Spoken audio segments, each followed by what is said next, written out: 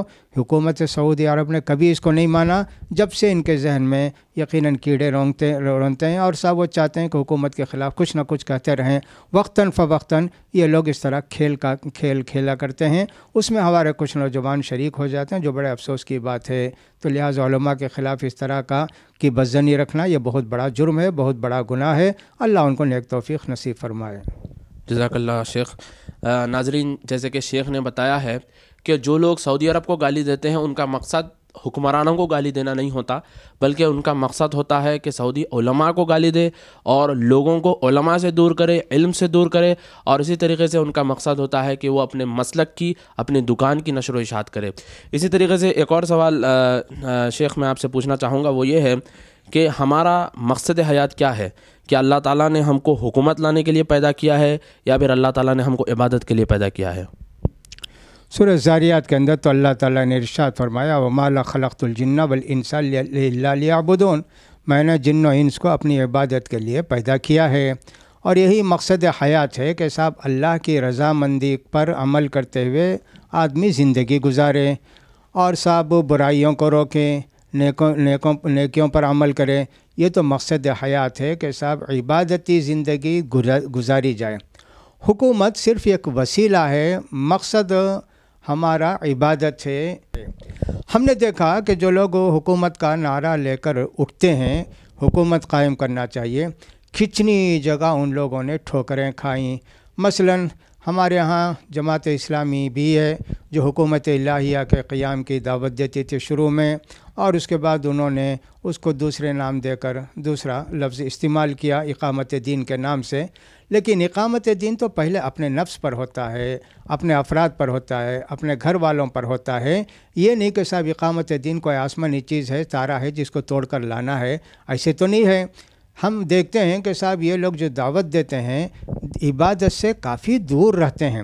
ان کے ہاں چند مراسم کی ادائیگی کا نام عبادت ہے، اس کے سوا اپنے آپ کو کلی طور پر جس کو کہ اسلام کہتے ہیں اللہ کے حوالے کر دینا، یہ ہم نے بہت کم دیکھا ہے، اور اللہ کو بہتر معلوم ہے دل کی کیفیت کیا ہے۔ جب پاکستان بنا تو مولانا مودودی صاحب یہاں سے ہندوستان چھوڑ کے وہاں گئے، اور ان کا یہی نعرہ تھا کہ صاحب حکومت اسلامی قائم کرنی ہے۔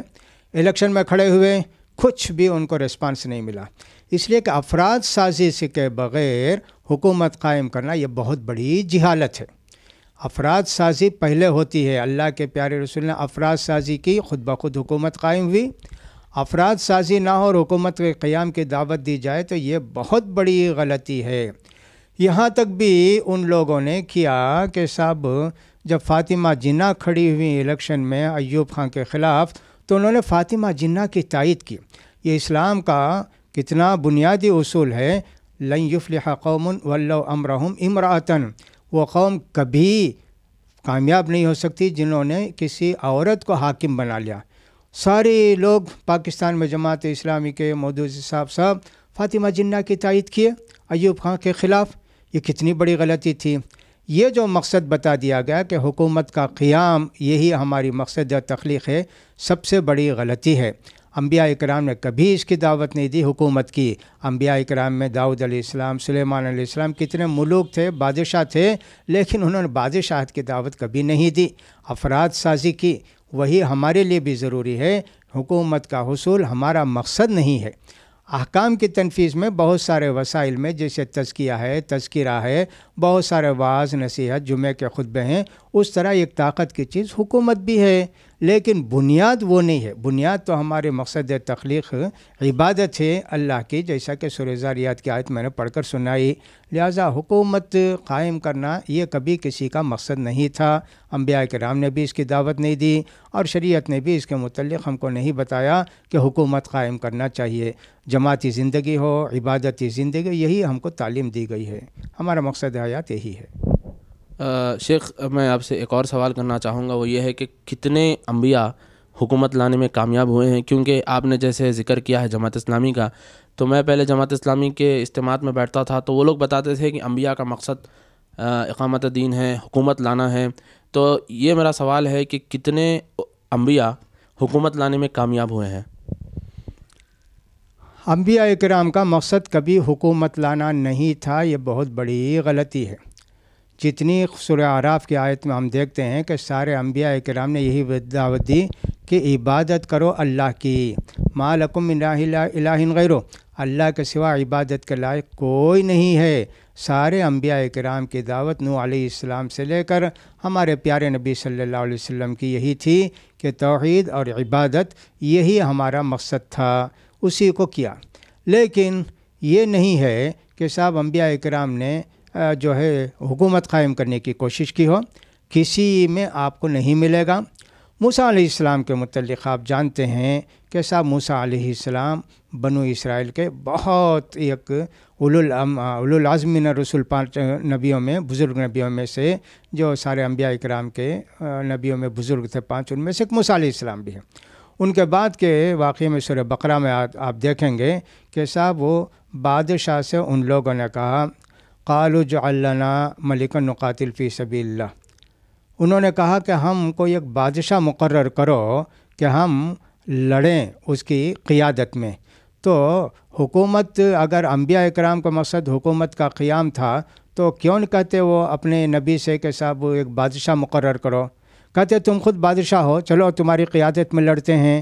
لیکن انہوں نے یہ نہیں نہ کہا، درخواست کی کہ ہمارے لیے اجعل لنا الہا کما لہم آلیہ، وہ بنو اسرائیل کی وہ بھی ذہنیت تھی ایک طرف، کہ صاحب دوسری طرف یہ ہے کہ ہمارے لیے ایک بادشاہ مقرر کیجئے جس کے تحت ہم لڑیں۔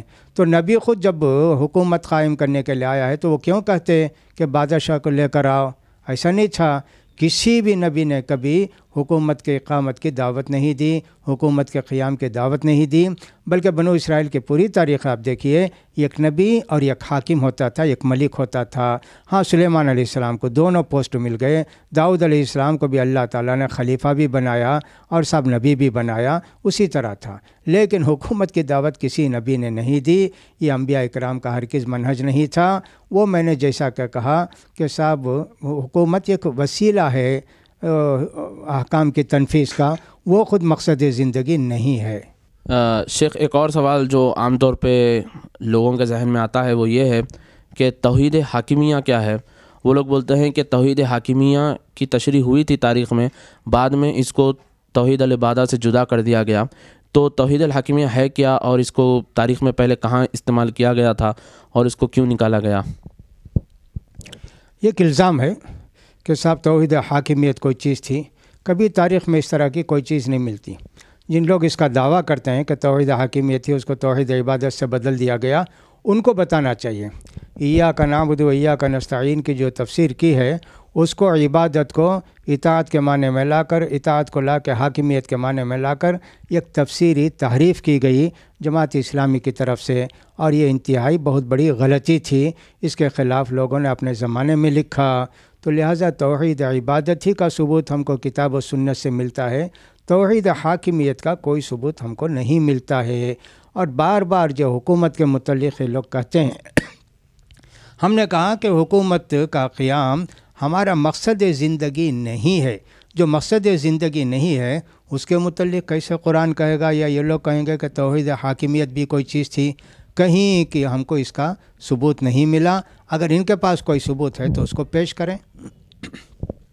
جی، جزاک اللہ شیخ۔ شیخ، ایک اور سوال جو آتا ہے وہ یہ ہے کہ ہم جیسا ہندوستان میں رہتے ہیں، بہت سارے ایسے لوگ ہیں جو برٹین میں رہتے ہیں، یو ایس میں رہتے ہیں، تو جو لوگ غیر اسلامی ملکوں میں رہتے ہیں اور وہاں پہ ٹیکس بھر رہے ہیں، تو عام طور پہ یہ کہا جاتا ہے کہ جو لوگ غیر اسلامی ملکوں میں رہ کے ٹیکس بھرتے ہیں وہ کفر کر رہے ہیں۔ تو یہ بات کس حد تک صحیح ہے؟ یہ بھی ایک غلط نظریہ ہے، غلط بات ہے۔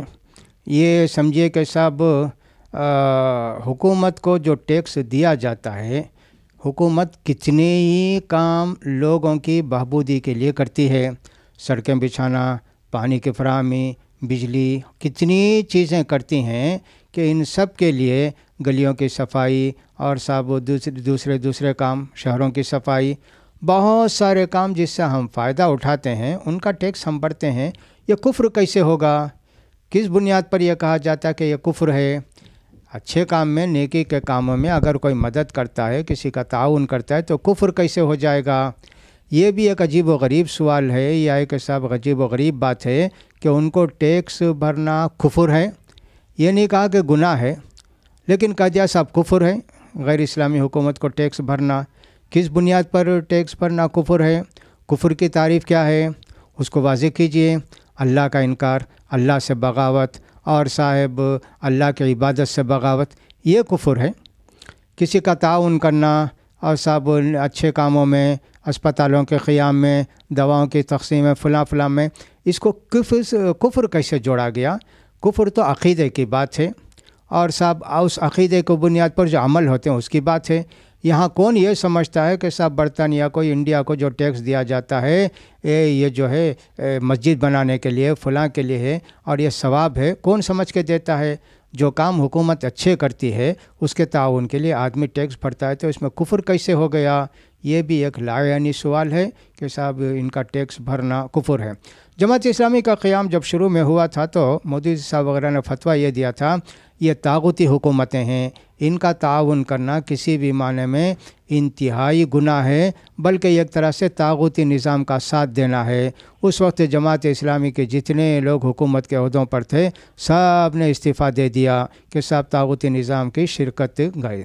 بعد میں چل کر طاغوتی نظام جس کو کہتے تھے اس کے الیکشن کے لیے بھی تیار ہو گئے، اور صاحب اس میں ممبر بننے کے لیے بھی تیار ہو گئے۔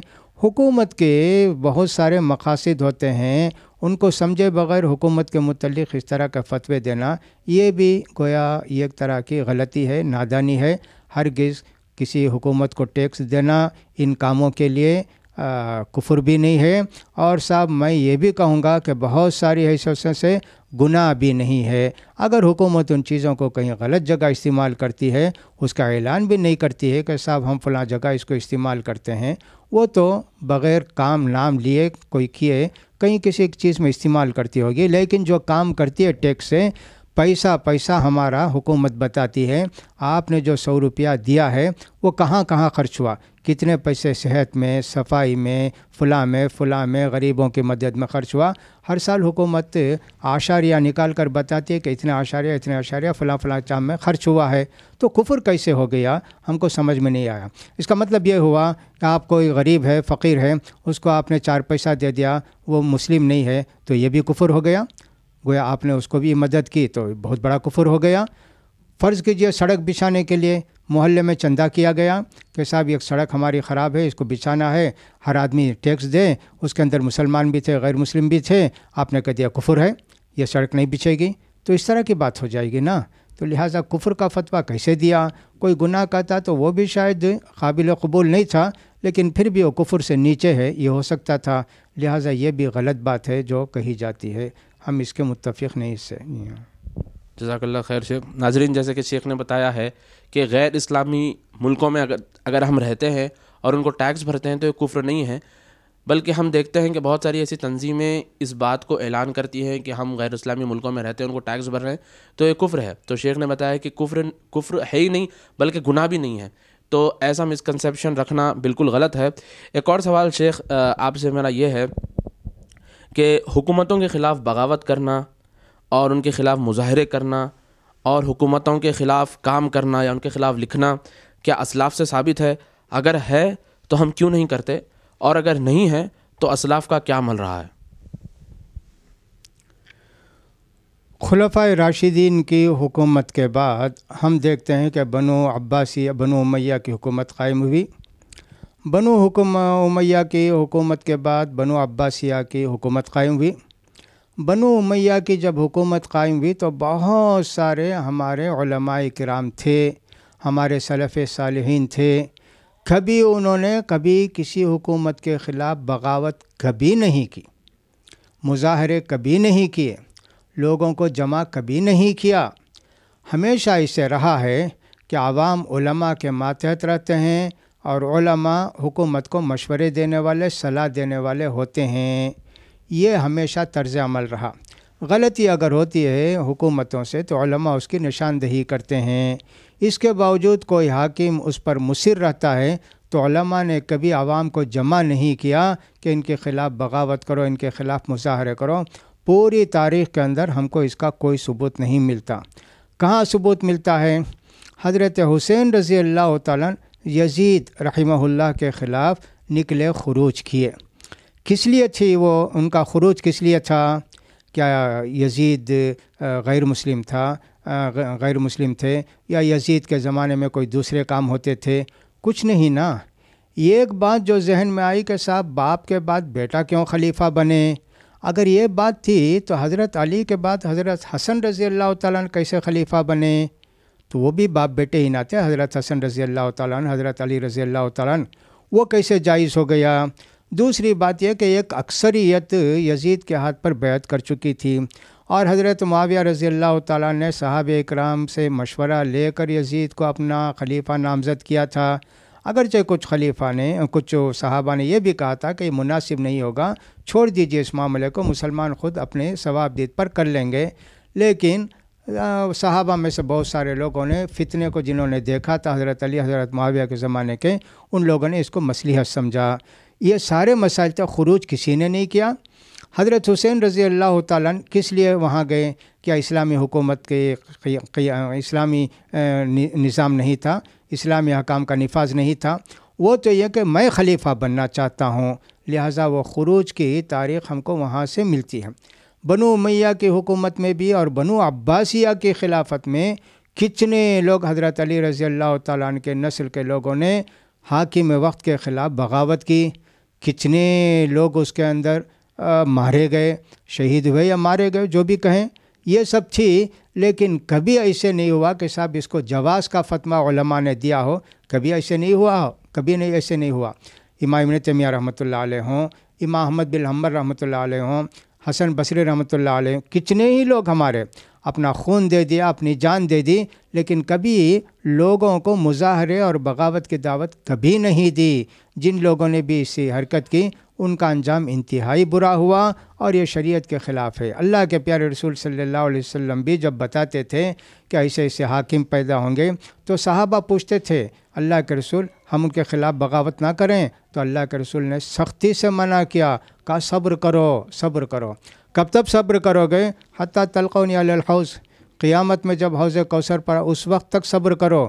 یہ ایک مومن کا شیوا یہی ہوتا۔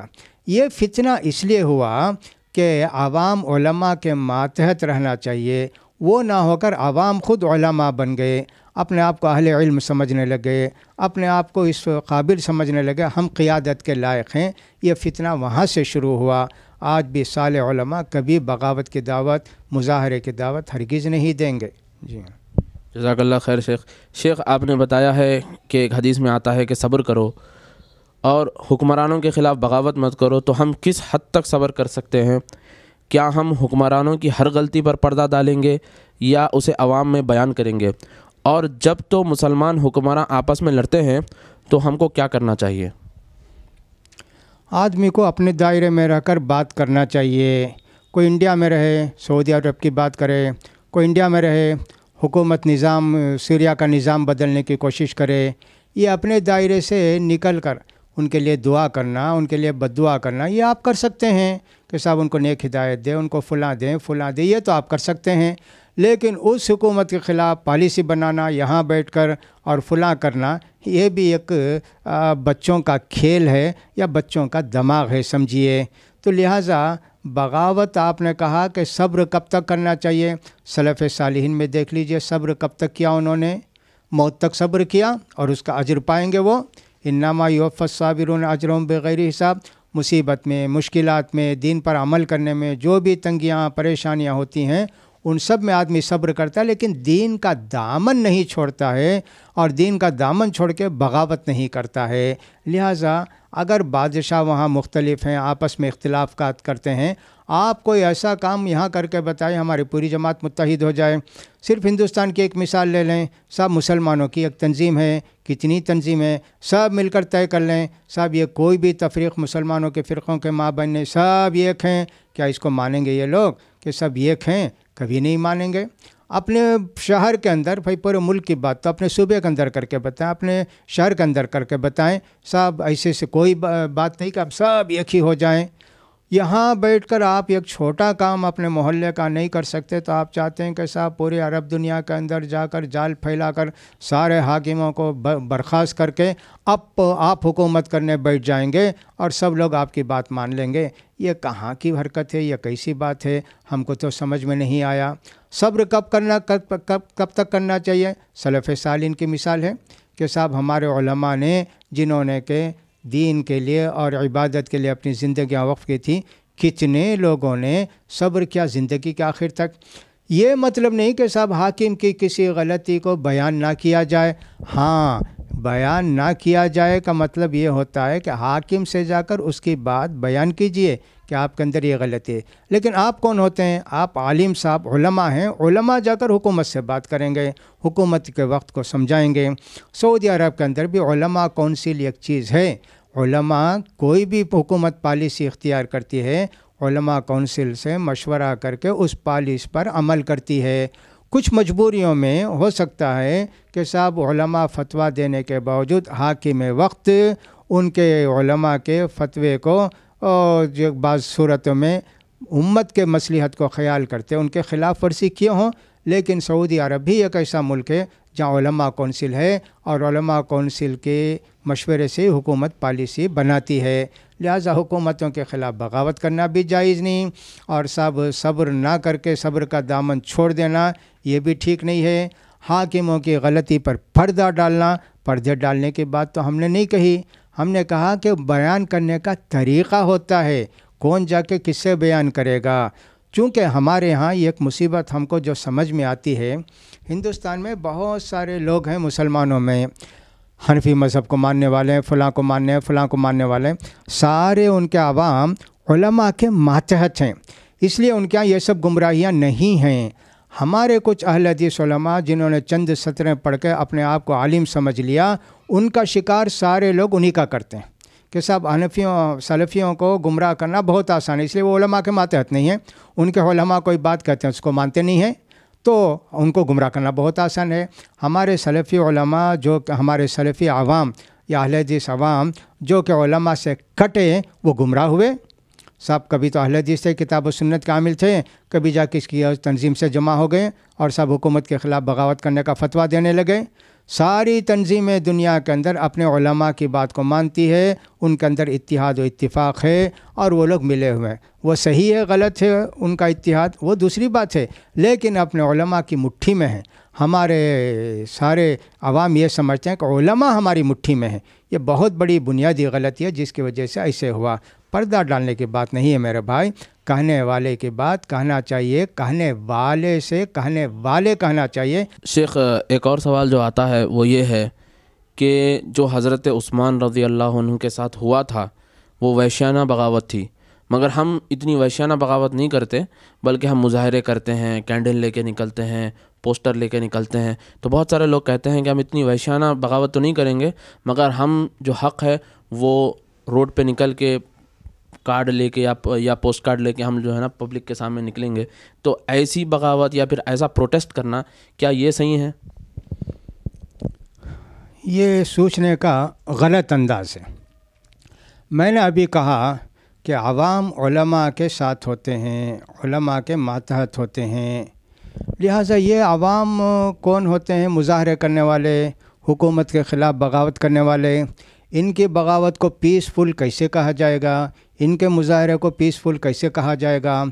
ایک مظاہرے کو ہم مثال کے طور پر لے لیں، ساری ٹریفک جام ہو جائے گی، کتنے لوگ ایمبولینس لے کے نکلیں گے، ان کو راستہ نہیں ملے گا، ختم ہو جائیں گے، کتنی دکانیں جلائی جائیں گی، اور کچھ شر پسند لوگ آپ کے پرامن مظاہرے، آپ کے دعوے کے مطابق اس میں کسی نے بم گرا دیا یا کسی نے کچھ اور کر دیا. وہ جو پرامن مظاہرے تھے اشتعال میں بھر گئے.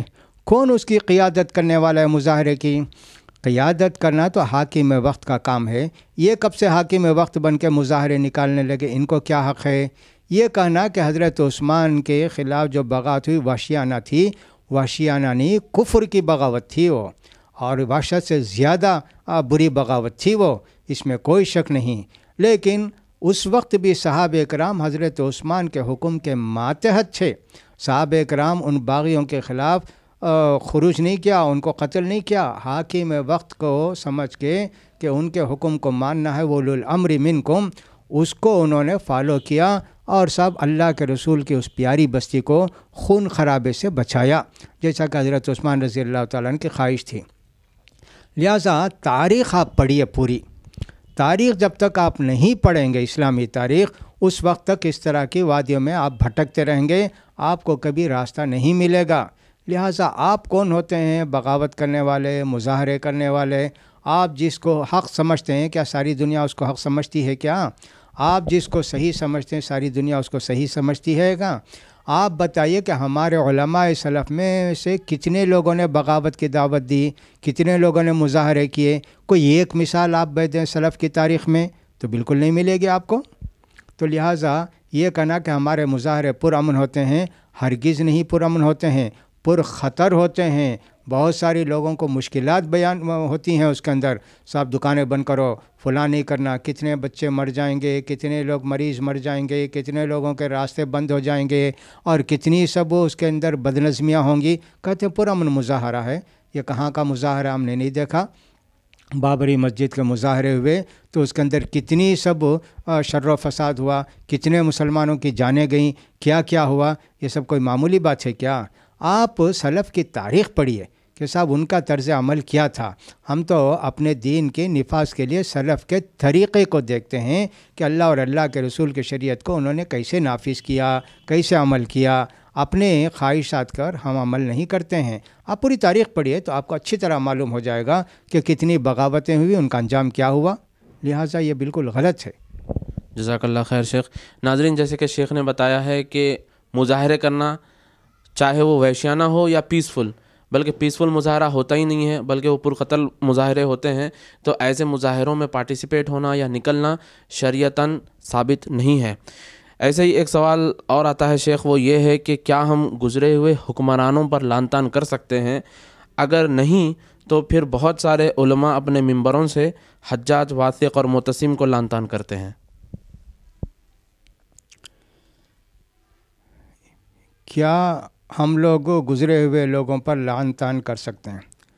قرآن مجید نے ایک اصول بیان کیا کہ جو لوگ گزر چکے ان کے متعلق اللہ تعالیٰ ان سے سوال کرے گا، تمہارے عمل کے متعلق تم سے سوال کرے گا۔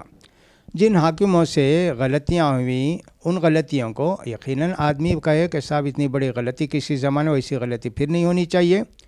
جو لوگ کہ ممبر کو ناجائز طور پر استعمال کرتے ہیں کسی کے لعن طعن کے لیے، یہ بالکل غلط طریقہ ہے۔ حضرت عمر بن عبدالعزیز رحمۃ اللہ علیہ کے زمانے تک ایسے ہوتا تھا کہ ممبروں پر کچھ لوگوں کی تعریف کی جاتی تھی، کچھ لوگوں کی مذمت کی جاتی تھی، مسلسل یہ ہوتا تھا بنو امیہ کے دور میں۔ حضرت عمر بن عبدالعزیز رحمۃ اللہ علیہ نے اس کو ختم کیا اور ایک جامع آیت قرآن کی پڑھ کر خطبے کو ختم کیا۔ ان اللہ یامر بالعدل والاحسان وایتاء ذی القربی، یہ آیت پڑھ کے انہوں نے اس کو خطبے میں داخل کیا۔ لہٰذا لعن طعن ممبر پر کرنا یہ نہیں، ممبر پر احکام بیان کیے جاتے ہیں، دین کی باتیں سمجھائی جاتی ہیں، دین کی باتیں بتائی جاتی ہیں۔ چونکہ ممبر اس سے خالی ہو گیا، اب لوگوں کی شکایتیں یا لوگوں کی غلطی بیان کرنے کی جگہ ہو گئی ممبر، اس لیے مسلمانوں کے اندر اصلاح کے بجائے بگاڑ پیدا ہوتے جا رہا ہے۔ لہٰذا گزرے ہوئے لوگوں کا سوال اللہ ان سے کرے گا۔ قبر ہم سے جو سوال ہوں گے اس میں یہ نہیں پوچھا جائے گا کہ معتصم کیسے تھے، واثق کیسے تھے، حجاج کیسے تھے، یہ تو ہم سے پوچھا نہیں جائے گا۔ لہا ما کسبت ولکم ما کسبتم، ان کے عمل کے تعلق سے ان سے پوچھا جائے گا اور تمہارے عمل کے تعلق سے تم سے پوچھا جائے گا۔ لہٰذا ممبروں پر اس طرح کی باتیں کہنا بھی ہم مناسب نہیں سمجھتے ہیں۔ ممبر کا استعمال ہونا چاہیے دینی احکام بیان کرنے کے لیے، دینی باتوں کو لوگوں کو سمجھانے کے لیے، کسی پر لعن طعن کرنے کے لیے ممبر کا استعمال نہیں ہونا چاہیے۔ جزاک اللہ خیر شیخ۔ شیخ ایک بات اور آتی ہے، وہ یہ کہ حجاج کے وقت سعید بن جبیر نے حجاج پر بدعا کی تھی اور کہتے ہیں کہ اس کے بعد حجاج کی موت ہوئی، تو اس پس منظر میں کیا حکمرانوں کے خلاف بولنا اور بدعا کرنا صحیح ہے؟ آپ نے تو بتایا کہ صحیح نہیں ہے، مگر کچھ لوگ ایسا بھی سوال لاتے ہیں کہ حجاج کے دور میں سعید بن جبیر نے بدعا کی تھی اور اسی سے اس کی موت ہوئی تھی۔ موت کا وقت اللہ نے مقرر کر کے رکھا ہے اور موت کا طریقہ بھی اللہ نے رکھا ہے۔ کسی کے بدعا سے کوئی مر نہیں جاتا، یہ تو بالکل غلط بات ہے۔ حضرت سعید بن جبیر رضی اللہ تعالیٰ عنہ سے حجاج کے یا کہ صاحب اس وقت کے حکومت کے اختلافات تھے یقیناً، لیکن سعید ابن جبیر نے بددعا کی، اس کی وجہ سے حجاج مر گیا۔ تو اس سے کیا ثابت ہوا؟ آپ کی بات کو ہم تھوڑی دیر کے لیے مان لیتے ہیں۔ اس سے یہ معلوم ہوا کہ آپ دعا کیجئے کہ اللہ فاسقوں کو ہدایت دے اور نیک کام کو اللہ تعالیٰ اور زیادہ تقویت دے۔ یہی نہ کر سکتے؟ بغاوت کا کہاں ثبوت ملا؟ مظاہرے کا کہاں ثبوت ملا؟ کہ صاحب ان کے خلاف خروج کرنے کا کہاں ثبوت ملا؟ حجاج کے زمانے میں کتنے لوگوں نے بغاوت کی، کتنے سرکش لوگ تھے، حکومت کی بات نہیں مانتے تھے، ممبر پر جا بیٹھتا تھا کنکری مارتے تھے، کیا کیا کرتے تھے، ان کو سزا حجاج نے دی۔ ویسے بھی حجاج کے متعلق یہ کہا جاتا ہے 1,00,000 لوگوں کو قتل کیا، اس کے اندر تو مبالغہ معلوم ہوتا ہے۔ ہم یہ نہیں کہتے کہ حجاج بہت بڑا نیک آدمی تھا، اچھا آدمی تھا، لیکن جیسا کہ بعض لوگ کہتے ہیں کما تکونوا یولی علیکم، ان لوگوں نے اس کو حدیث بھی بیان کیا، لیکن حدیث یہ صحیح نہیں ہے۔ جیسے تم ویسے تمہارے حاکم بنیں گے، تم نیک ہو تو تمہارے حاکم نیک، تم بد کردار بد عمل باغی ہو تو ویسے حاکم تمہارے اوپر مسلط کیا جائے گا۔ جیسے حجاج بھی ویسے لوگوں کے لیے منتخب کیے گئے کہ صاحب یہی باغیوں کو ٹھیک کر سکتا ہے۔ لہٰذا حضرت سعید ابن جبیر نے اگر بددعا کی ہے تو میرے خیال میں سلف صالحین بددعا اس طرح نہیں کرتے تھے مسلمان کے لیے، البتہ نیک توفیق کے لیے ہمیشہ بددعا دیے ہیں، جیسا کہ محمد بن حنبل رحمۃ اللہ علیہ، امام ابن تیمیہ رحمۃ اللہ علیہ، ان لوگوں نے حاکم وقت کی اصلاح کے لیے دعا کی ہے۔ بددعا کا جہاں تک سوال ہے، میرے خیال میں اگر کسی ایک نے کی ہے سعید ابن جبیر نے تو ہمارے لیے نمونہ نہیں بن جاتے ہیں۔ دوسرے سلف اتنے تھے، ان کی بددعا ثابت ہے، ان لوگوں نے بددعا کی، بتائیے اس کو ایک آدمی کیسے اس لیے اجماع صحابہ حجت ہے ہمارے لیے، کسی ایک فرد کی کوئی بددعا یا کوئی کام ہمارے لیے حجت نہیں ہے، لہٰذا اس کو بھی سمجھنا چاہیے۔ ویسے ہی دوسرے بھی جتنے بھی ہوں گے، یہ کہ کسی جزیہ کو لے کے صاحب انہوں نے بددعا کی اور مر گیا، ایسے ہوتا تو پتہ نہیں کتنے لوگ دنیا میں اس وقت مر جاتے ہم لوگوں کی بددعاؤں سے، نعوذ باللہ۔ ایسے نہیں سمجھنا چاہیے، یہ کوئی تقدیر کے ایک طرح سے انکار معلوم ہوتا ہے۔ جزاک اللہ خیر شیخ اسی ضمن میں ایک اور سوال وہ یہ آتا ہے کہ سفیان ثوری ان کی موت کیسے ہوئی تھی؟ کیا حکمرانوں کے مخالفت میں ان کی موت ہوئی تھی یا پھر اتفاق میں موت ہوئی تھی؟ سفیان ثوری رحمۃ اللہ علیہ کا جہاں تک سوال ہے، وہ ایک محدث تھے، ایک فقیہ تھے، وہ بغاوتوں میں اور صاحب حکمرانوں کے خلاف سازش کرنے میں یا حکمرانوں کے خلاف بغاوت کرنے میں ان کی زندگی نہیں گزری۔ وہ تو حکام وقت کو مانتے تھے اور ان کی غلطیوں پر عمل کبھی نہیں کرتے تھے، وہ تو خدمت فقہ اور خدمت حدیث میں انہوں نے زندگی گزاری۔ لہٰذا ہم یہ نہیں کہتے کہ صاحب ان کی موت بغاوت میں ہوئی یا ان کے خلاف کام میں ہوئی، ان کی موت طبعی موت تھی، ہم اسی سمجھتے ہیں۔ جزاک اللہ خیر شیخ ایک اور بات جو آتی ہے وہ ہے کہ ابو ذر غفاری رضی اللہ تعالیٰ عنہ نے معاویہ رضی اللہ تعالیٰ عنہ کے خلاف آواز اٹھائی تھی، تو کیا یہ صحیح تھا؟ اللہ کے پیارے رسول صلی اللہ علیہ وسلم کے صحابہ اکرام میں ایک نام جو مشہور و معروف ہے، ابو ذر غفاری رحمۃ اللہ علیہ رضی اللہ عنہ۔ قبیلہ غفار ایک بڑا قبیلہ تھا، اس کے وہ ماننے والے تھے، بڑی قربانیاں انہوں نے اسلام کے لیے دی، قبول اسلام کے لیے وطن چھوڑا، مار کھائے، کیا کیا ہوا، ایک جذباتی صحابی تھے۔ اللہ کے پیارے رسول صلی اللہ علیہ وسلم نے ان کو متعلق کئی پیشین گوئیاں بھی فرمائیں۔ ایک مرتبہ تو کہا کہ ابو ذر، 2 آدمی پر بھی اگر تم کو حکومت ملے ہرگز حکومت نہیں کرنا، تم کمزور ہو، تم اس بوجھ کو نہیں اٹھا سکتے۔ جذباتی آدمی تھے۔ حضرت بلال رضی اللہ تعالیٰ عنہ کا معمولی جھگڑا ہو گیا تو کہا کہ اے کالی کے بیٹے، ایسے انہوں نے یبن سودا کہہ دیا۔ حضرت بلال نے آ کے اللہ کے رسول کو بتایا تو اللہ کے رسول نے کہا یا ابا ذر انک امرؤ فیک جاہلیہ، ابو ذر تم مسلمان تو ہو گئے لیکن جاہلیت کی باتیں ابھی تمہارے اندر ہیں، جب تک بلال راضی نہیں اللہ راضی نہیں۔ حضرت ابو ذر اپنے کلے جو ہے حضرت بلال کے پاؤں میں رکھے، یا بلال معاف کر دو، مجھے معاف کر دو۔ ان کا متعلق اللہ کے رسول نے یہ بھی پیش کی تھی کہ بھئی تمہاری موت آئے گی تو کسی ویران جگہ میں آئے گی، تم وہاں کفن دینے کے لیے بھی تم کو شاید آدمی نہیں ملیں گے۔ سب پیشین گوئیاں حضرت ابو ذر کے متعلق بہت ساری پیشین گوئیاں حدیث کے اندر آتی ہیں۔ ابو ذر غفاری رضی اللہ تعالیٰ عنہ کا ایک نظریہ تھا، وہ یہ تھا کہ جو لوگ مال جمع کرتے ہیں وہ گویا جہنم کی آگ جمع کرتے ہیں۔ ان کا خیال یہ تھا کہ شام تک آپ جو کچھ کمائیں پورا خرچ کر کے خالی ہو جائیں، جیسے چڑیا شام میں کھا کے گھر کھوسلے کے اندر آ گئی، صبح تک بھوکی رہے گی۔ ان کا بھی یہ خیال تھا کہ جو کچھ آپ کماتے ہیں شام تک پورا خرچ کر دیجئے، کسی کے پاس کوئی مال ہی نہیں رہا۔ اس نظریے کے کوئی بھی حامی نہیں سوائے کمیونسٹوں کے۔ کمیونسٹ کہتے ہیں کہ ہمارے بانی اور ہمارے لیڈر ابو ذر غفاری ہیں جو کہتے ہیں مال مشترک ہے، تمہارا مال سب میں تقسیم ہو جانا چاہیے، اکیلا نہیں ہونا چاہیے۔ نعوذ باللہ نعوذ باللہ۔ حضرت ابو ذر غفاری رضی اللہ عنہ کیوں کمیونسٹ ہونے لگے؟ کمیونسٹوں کے امام کیوں ہونے لگے؟ ان کا یہ خیال تھا اس نعرے کی وہ عام طور پر پبلسٹی کرتے تھے، سورۃ توبہ کی آیت پڑھ کے کہ جو لوگ مال جمع کرتے ہیں ان کو جہنم کی آگ کی اور جو وعید سناؤ، یہ کہتے تھے۔ اور ایک فتنہ تھا، حضرت عثمان نے ان کو نکال کے حضرت معاویہ کے پاس بھیجا، حضرت معاویہ نے نکال کے ان کو کہیں اور جگہ بھیج دیا۔ اتنا تھا، حضرت معاویہ کے خلاف بھی بغاوت نہیں تھی، حضرت عثمان کے خلاف بھی بغاوت نہیں تھی، بلکہ ان کا جو نظریہ تھا وہ غلط نظریہ تھا۔ اس طرح ربضہ میں جا کے ان کی موت ہوئی، سمجھیے وہاں صرف ان کی بیوی تھیں، انتقال کے وقت کچھ لوگ آئے کفن وفن دے کے ان کو دفن کیا۔ یہ ہے، بغاوت انہوں نے کبھی نہیں کی۔ ان کا ایک نظریہ تھا کہ کسی کے پاس کوئی مال نہیں ہونا چاہیے، اور اس نظریے کو کون مانے گا؟ اس دنیا میں کوئی نہیں مانتا ہے۔ شیخ، اسی ضمن میں ایک اور سوال میرا یہ ہے کہ کیا صرف حکمرانوں کے خلاف بغاوت کرنا کافی ہے کسی کو خوارج کہنے کے لیے، یا پھر اس کے اور بھی شروط ہیں؟ صرف حکومتوں کے خلاف بغاوت کرنے کو ہم خروج نہیں کہتے ہیں، وہ تو صرف اس کو خروج کہتے ہیں۔ خارجہ ایک فرقہ ایسا تھا اسلام کے اندر، جب حضرت معاویہ حضرت علی کے درمیان تحکیم کا فیصلہ ہوا تو حضرت علی رضی اللہ تعالیٰ عنہ کے لشکر کے کچھ لوگوں نے ان سے علیحدگی اختیار کر کے حضرت علی کو کافر کہا، اور کہا کہ اللہ نے جو تم کو یہ ایک انعام دیا تھا خلافت کا، اس کو تم نے اپنے گلے سے نکال دیا، اور صاحب ایک آدمی کے فیصلے کو تم نے قبول کر لیا جبکہ اللہ کا فیصلہ موجود تھا۔ حالانکہ ان کی ناسمجھی تھی، ان کی ایک طرح کی جہالت تھی۔ ایک فرقہ ہو گیا اسلام سے خارج۔ اچھا، دوسری بات ان کی یہ تھی کہ عبادتوں میں بے حساب مشغول۔ تیسری بات یہ تھی کہ اپنے سوا دوسروں کو مسلمان نہیں سمجھتے تھے۔ ایک طرح سے یہ غلو تھی۔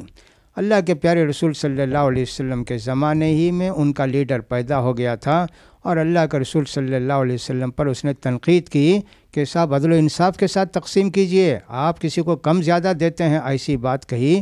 اللہ کے پیارے رسول نے کہا اس کو نوٹ کرو، اس کے ماننے والے ایسی جماعت پیدا ہوگی کہ جو قرآن بے حساب پڑھیں گے، حلق سے اوپر نہیں اٹھے گا، نمازیں پڑھیں گے ان کی نمازیں قبول نہیں ہوں گی، تلاوت بھی نہیں، کچھ بھی نہیں، اور ان کی ایک جو جماعت ہوگی ان کے سرغنے کو جو قتل کرے گا اس کو اللہ کے رسول نے جنت کی خوشخبری دی۔ تو لہٰذا جو لوگ کہ کفر کا فتویٰ لوگوں کو دیتے ہیں، یہ خارجی فکر ہے، خارجی نظریہ ہے۔ اسلام کے اندر کسی کو کافر قرار دینے کی اجازت نہیں ہے، اس کے کچھ ضوابط اور قوانین ہیں کہ صاحب جس کلمے کا قبول کیا اس کا انکار کرنا، عمدن کسی قرآن کے یا حدیث کا یا نماز کا یا زکوٰۃ کا انکار کر دینا، یہ سب ارتداد میں آتا ہے۔ لیکن خوارج کا مسئلہ یہ ہوتا ہے کہ وہ لوگ اپنے سوا دوسروں کو کافر سمجھتے ہیں۔ تو صرف بغاوت ہی کے حد تک نہیں، جو لوگ غلو کے شکار ہوتے ہیں وہ لوگ عام طور پر خوارج کے اندر چلے جاتے ہیں۔ امام ابن قیم رحمۃ اللہ علیہ نے اپنے کتابوں کے اندر یہ لکھا ہے کہ صاحب شیطان ہمیشہ دلوں پر بیٹھے رہتا ہے۔ جن لوگوں کے اندر دین کا کچھ بھی ذرا جذبہ ہوتا ہے ان کو تولتا ہے۔ اگر اس کے اندر کچھ کمی سستی ہے تو تلاش کرتا ہے کم سے کم کتنا عمل کریں، کم سے کم کیا کریں۔ جس کے اندر کچھ بھی ذرا جوش جذبہ زیادہ ہوتا ہے، شیطان اس کے دل میں جاتا ہے، بھئی یہ تو کافی نہیں ہے، ہم لوگوں کو تو اور بھی زیادہ کرنا چاہیے، حکومت قائم کرنا ہمارا کام، اور سلام سزا دینا ہمارا کام، ہاتھ کاٹنا ہمارا کام، فلاں کام یہ کہہ دیتے ہیں۔ اس طرح شیطان ان کو اس طرح بہکاتا ہے اور ان کو اس طرح بہکاتا ہے۔ لہٰذا خوارج ایسے لوگ ہیں کہ جو غلو کے شکار ہو گئے، اور سب ایک طرح سے اسلام سے وہ خارج ہیں۔ اس طرح کی بات علماء نے اپنے زمانے میں دی تھی۔ تو صرف بغاوت ہی نہیں ہے، اس کے علاوہ بھی جن کے اندر خوارج کی صفات ہوں گی وہ بھی خارجی فرقے سے تعلق رکھنے والے گروپ ہو جائیں گے۔ اللہ ہم سب کو خوارجی ذہنیت سے محفوظ رکھیں۔ ناظرین، آپ دیکھیں گے کہ بہت سارے ایسے لوگ ہیں جو حکمرانوں کی اور انڈیویجول کے گناہوں کو ابھارتے ہوئے اس کو کفر تک پہنچا دیتے ہیں اور اس پہ کفر کا فتویٰ بھی لگا دیتے ہیں۔ تو جیسے کہ شیخ نے بتایا ہے کہ خوارجیوں کی نشانی یہ ہے کہ وہ گناہوں کو کفر بتاتے ہیں اور ان پہ کفر کا فتویٰ لگا دیتے ہیں۔ اللہ ہم کو اس سے محفوظ رکھے۔ شیخ ایک اور سوال جو ہے میرے پاس وہ یہ ہے کہ خلافت کے بارے میں آج کل بہت سارے نوجوان بات کرتے ہیں، تو خلافت کیسے لانی چاہیے اور خلافت کے لیے ہم کو کیا محنت کرنی چاہیے؟ لوگ کہتے ہیں کہ خلافت کو لانے کے لیے ہم کو محنت کرنا ہے، تو وہ کیا چیز ہے؟ اس وقت ہمارے ملک میں دنیا کے کئی جگہ ایک تحریک چلی ہوئی ہے جس کو حزب التحریر کہیں گے یا حاکمیت کا نظریہ رکھنے والے کہیں گے۔ یہ گویا کچھ باطل اور کچھ سرپند پسند حکومتوں کی تمویل سے، فائنانسنگ سے یہ فتنہ ابھرا ہے کہ خلیفے کے بغیر زندگی نہیں، خلافت کے بغیر زندگی نہیں، فلاں کے بغیر زندگی نہیں۔ انہوں نے خلافت کو یا کہ یوں سمجھیے کہ حکومت کو اپنا مطمع نظر بنا لیا اور اسی کو اپنا مقصد حیات بنا لیا۔ ہم نے پہلے ہی کہا تھا کہ ایک صالح معاشرے کی تشکیل ہی اسلام کا نظریہ ہے۔ اسلام کے نظریے کے اندر کیا ہے؟ جو بنیادی باتیں ہیں وہ یہ کہ شرک سے منع کرنا، توحید کو ابھارنا، جان کی حفاظت، مال کی حفاظت اور عزت نفس کی حفاظت، اور اسی طرح صالح معاشرے کی تشکیل، یہ سب اسلام کے بنیادی مقاصد ہیں۔ اور ان مقاصد کو صالح افراد پیدا کریں گے، صالح افراد کو پیدا کر کے اس معاشرے کو تشکیل دیں گے۔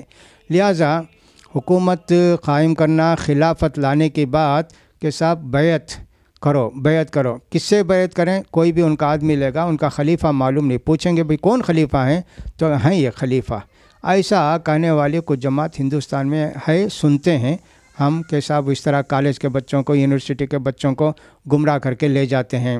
اور اس میں بھی عام طور پر جیسا کہ میں نے کہا، ہمارے کچھ کم علم اہل حدیث جو جماعتی زندگی سے کٹے ہوئے ہیں وہ لوگ اس کے شکار ہوتے ہیں، اور ان کو شکار کرنا ہی ان لوگوں کے لیے آسان ہے۔ کوئی حنفی ہو، کوئی دوسرا ہو، کوئی بریلوی ہو، کوئی دیوبندی ہو، کبھی ان کے اس میں جال میں نہیں آئے گا، چونکہ وہ لوگ اپنے علماء کی مٹھی میں ہیں اور علماء کے باتوں کو کہتے ہیں کہ ہمارے علماء نے جو فتویٰ دیا ہے الحمدللہ کتاب و سنت کے مطابق، وہ اس طرح سمجھتے ہوں گے۔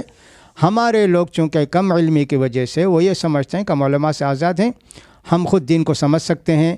یہ گمراہی بہت زمانے سے آئی، جیسا کہ ہم نے کچھ جماعتوں کا نام بھی لیا، ان لوگوں نے یہ سمجھا کہ اب تک جو دین کی تشریح کی گئی یا دین کو جیسے سمجھا گیا وہ غلط ہے، نئے سرے سے ہم دین کو سمجھیں گے، نئے سرے سے دین کی بنیادوں کو استوار کریں گے۔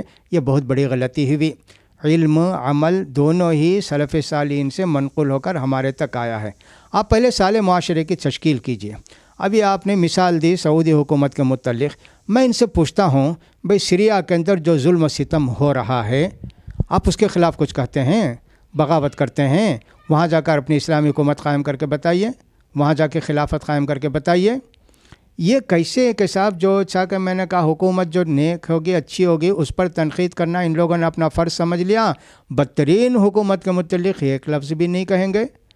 لہٰذا یہ انتہائی غلط بات ہے کہ ہم کو خلافت پہلے لانا چاہیے، نہیں، پہلے صالح افراد کی تشکیل ہوتی ہے۔ آپ اپنے محلے کی تشکیل کیجئے، صالح افراد وہاں پیدا کیجئے، بستی کے اندر صالح افراد پیدا کیجئے جو عدل کے، انصاف کے طرفدار ہوں اور وہ نیک بنیں، تو پھر خود بخود خلافت آتی ہے۔ ہم نے دیکھا کہ سید احمد رحمۃ اللہ علیہ، جن کو شہید بھی کہتے ہیں، اسماعیل رحمۃ اللہ علیہ، جن کو شہید کہتے ہیں، شہیدین، ان کی تحریک تھی کہ ظلم کے خلاف نبرد آزما ہونا، اور جن لوگوں نے مسلمانوں پر ظلم کیا ہے ان کی حکومت کیسے تھی؟ انہوں نے کہیں پارلیمنٹ نہیں رکھی، کوئی حکومت نہیں تھی، ان کا کوئی کچھ بھی نہیں تھا، لیکن سارے مسلمان جو ان سے وابستہ تھے الحمدللہ کس قدر ان کو جان چھڑکنے کے لیے تیار تھے۔ یہ صالح افراد کی تشکیل کا یہ اثر ہوتا ہے۔ لہٰذا حکومت لانے سے پہلے صالح افراد کی تشکیل ضروری ہے، اس کے بعد آپ سوچئے حکومت آئے گی کہ کیسے آئے گی، خود بخود ہم آپ کو حاکم بنا لیں گے اگر آپ اس لائق ہیں تو۔ جزاک اللہ خیر شیخ۔ شیخ، کیا بادشاہت خلافت کے خلاف ہے، اور کیا بادشاہت جو ہے نا کفری نظام ہے؟ نعوذ باللہ۔ میں نے ابھی کہا کہ بنو اسرائیل کے لوگوں نے مطالبہ کیا تھا کہ اجعل لنا ملکن، ہمارے لیے ایک خلیفہ بادشاہ مقرر کیجئے۔ اللہ کہتا نا کہ صاحب ان کی بات غلط ہے، بادشاہ کی ضرورت نہیں ہے، بادشاہ کی ضرورت نہیں. یہ کہاں کہا؟ سلیمان علیہ السلام بادشاہ تھے، داؤد علیہ السلام بادشاہ تھے. تو انہوں نے اصل میں یہ نہیں کہا، وہ وراثتاً بادشاہت کی بات شاید یہ کہنا چاہتے ہیں کہ مرنے والے اپنے بیٹے کو اور وہ اپنے بیٹے کو بنا کے جائے، شاید یہ بات کہتے ہیں. یقیناً یہ اسلامی جو خلافت شروع میں تھی اس خلافت کے خلاف ہے. لیکن حضرت معاویہ نے جب اپنے بیٹے کو نامزد کیا تو سارے صحابہ نے اس پر اتفاق کیا کہ صاحب ٹھیک، یہ بھی ایک طریقہ ہو سکتا ہے کہ نامزد کر کے جائیں.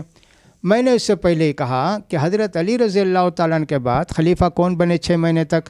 حضرت حسن بنے. تو وہاں بھی تو باپ بیٹے کا سلسلہ تھا، اس پر کیوں نگاہ نہیں جاتی کہ صاحب یہ کوئی ممنوع چیز نہیں ہے بادشاہت اسلام کے اندر، بلکہ نظام کو قائم کرنے کے لیے اگر وہی مصلحت ہے تو ٹھیک ہے. کتنی مدارس کو ہم دیکھتے ہیں، حکومت کی بات تو چھوڑیے، کہ باپ محنت کر کے کوئی ادارہ قائم کرتا ہے، چھوڑ کے جاتے عوام کے پاس، برباد کر دیتے ہیں. اس کا بیٹا جانتا ہے یا بیٹے کو سمجھاتے ہیں کہ اتنی قربانیوں کے بعد یہ مدرسہ قائم ہوا، اس کو رکھنا، اس کو بنانا، اس کو چلانا ضروری ہے، تو باپ اس کا حق ادا بیٹا اس کا حق ادا کرتا ہے. تو حکومت یہ جو کہتے ہیں کہ صاحب ملوکیت خلافت کے خلاف ہے، بالکل غلط بات ہے. صاحب ہم دیکھتے ہیں بنو اسرائیل کے اندر ایک حاکم بھی تھا، ایک ملک بھی ہوتا تھا، اور ایک ملک ہوتا تھا، حاکم ہوتا تھا، اور ایک نبی ہوتا تھا. نبی سے مشورہ لے کے حاکم اور ملک عمل کرتا تھا. یہ کیسے ہو جائے گی بغاوت؟ یہ کفر کا نظام کیسے ہو جائے گا؟ ہرگز یہ بات قابل قبول نہیں ہے. جزاک اللہ شیخ. شیخ، کیا ہم کو موجودہ حکومتوں کو گرا کے نئی اسلامی حکومت لانا ہے، یا پھر موجودہ حکومتوں میں ہی اسلام لانے کی یا پھر اصلاح کرنے کی ضرورت ہے؟ موجودہ حکومتوں ہی میں اصلاح کی ضرورت ہے. ہم نے یہ بھی کہا آپ سے کہ کسی نئی حکومت کو لانے سے پہلے آپ جدید نیک اور صالح معاشرے کی تشکیل کیجیے. وہ خود بخود ٹھیک ہو جائیں گے تو پھر حاکم بھی ٹھیک ہو جائے گا. ایسا نہیں ہے کہ صاحب اس حاکم کو ہٹا کے اس کے بعد آنے والا حاکم کیا اس سے بہتر ہوگا، اس سے بدتر ہوگا. کیسے آپ کہہ سکتے ہیں؟ کسی ایسے آدمی کو آپ اگر حاکم بنائے کہ صاحب جو کسی قدر عمل کرتا تھا دین پر، اس کے بعد آنے والا ہو سکتا ہے کہ اسلام کے خلاف ہی ہو. جیسا کہ ہم نے مصطفیٰ کمال کو دیکھا ترکی کے اندر کہ صاحب انہوں نے خلافت کو، جو رینگتی ہوئی خلافت تھی، کچھ بھی تھی بہرحال، اس کو ختم کیا. تو پھر آج تک خلافت کا وہ خیال ہی لوگوں کے ذہن سے ہمیشہ کے لیے نکال دیا انگریزوں نے کہ صاحب اس کے متعلق کبھی نہ سوچیں، اور ایسے حالات پیدا کر کے مسلمانوں کو تقسیم کر کے چھوڑ دیا کہ اس کے متعلق کبھی مسلمان سوچ بھی نہیں سکتے. کتنی گمراہیاں اس کمال مصطفیٰ کمال کی وجہ سے ترکی کے اندر آئیں، کتنی بے دینی آئی اس کے اندر.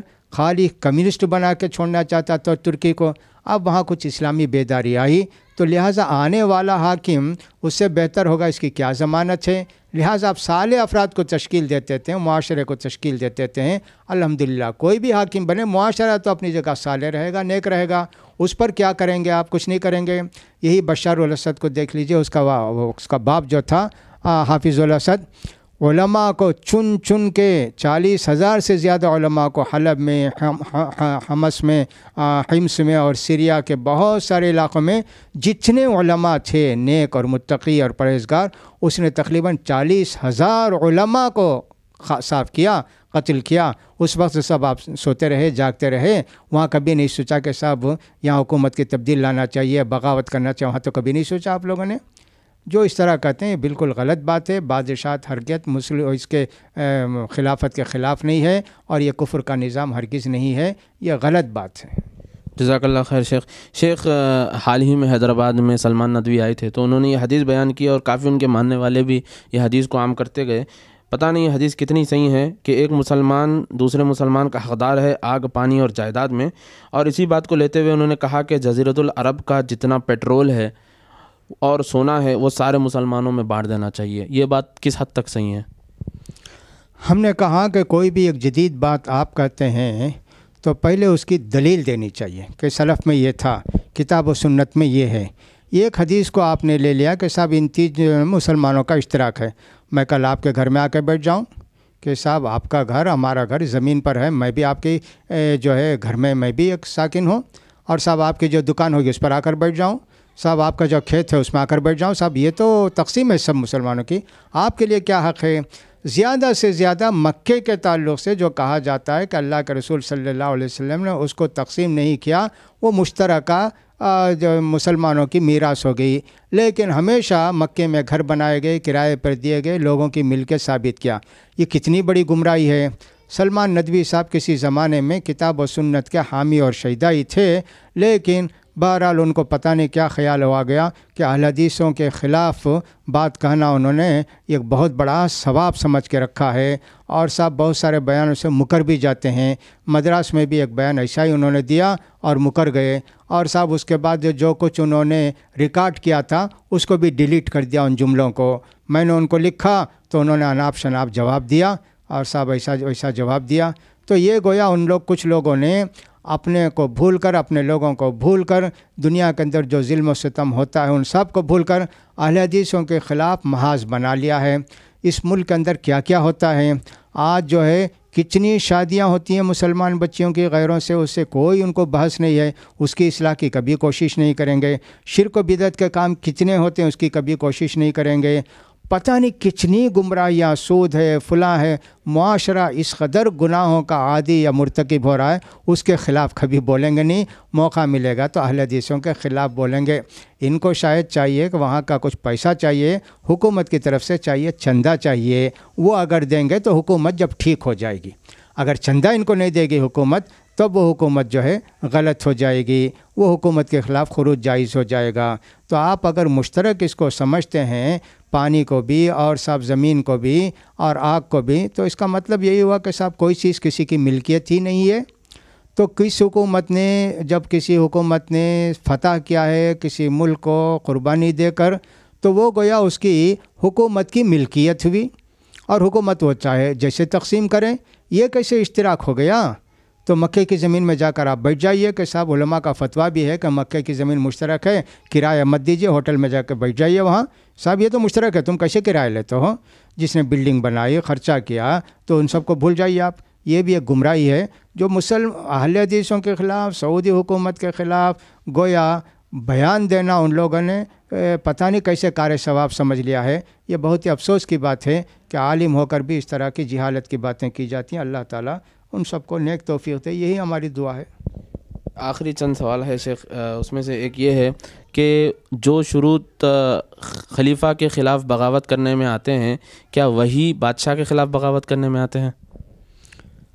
ہم نے بادشاہت کے خلاف یا خلافت کے خلاف بغاوت کو ناجائز قرار دیا ہے۔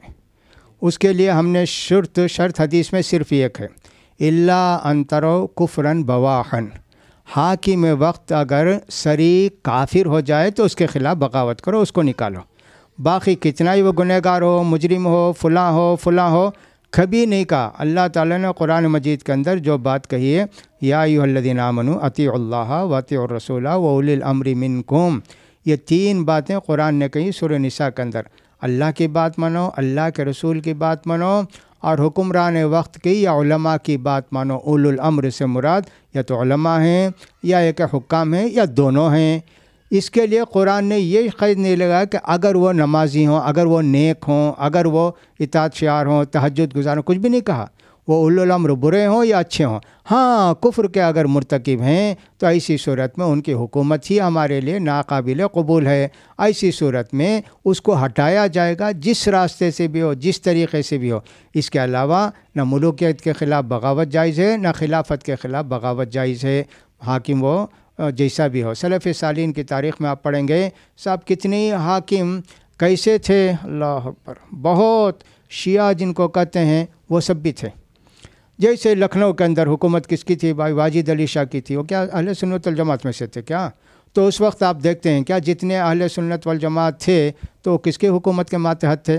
رامپور کو دیکھ لیجئے، اور صاحب اسی طرح دوسری جگہوں کو دیکھ لیجئے، حیدرآباد کے اندر بھی یہ حکومت ایسی تھی، سمجھے کہ سب مخلوط حکومت تھی۔ تو یہاں اس طرح کی بغاوت وغیرہ کبھی نہیں نہ ہوئی، یہاں علماء نہیں تھے، یہاں نیک لوگ نہیں تھے، کچھ بھی نہیں تھے کیا؟ تو لہٰذا ہم نے پہلے ہی کہہ دیا کہ حکومت کے خلاف بغاوت و ملوکیتوں کے خلافت ہو، ہم اس کو جائز نہیں سمجھتے ہیں۔